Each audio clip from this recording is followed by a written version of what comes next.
Ano yan, magkabilib nga mga obra ginawa sa Chok, sa katungaan sa Dakbayan sa Lapu-Lapu nga gipasiugdahan sa mga art and design teachers. Busa, tara atong tanahon kini.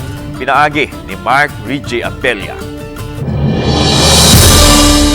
Kabahin na sa atong pag-eskwela ang chalk nga gamit ni teacher sa pagsuwat sa blackboard.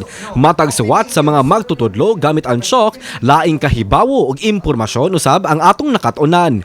Apan, gawa sa kahibawo nga mapaambit niini, mamahimo sa BI magamit ang chalk aron makamugna ug makawaw nga mga obra.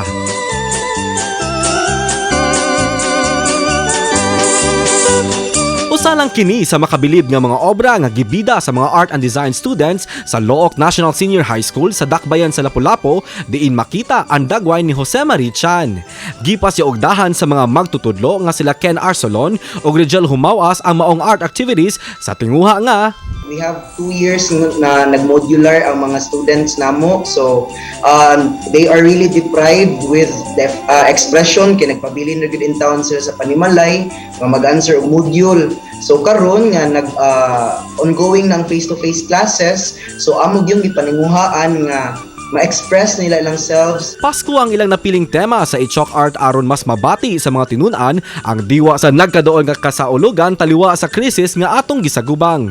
Usa sa mga malipayong misalmot sa chalk art activity mao ang grade 11 art and design student nga si Dan Las Marias.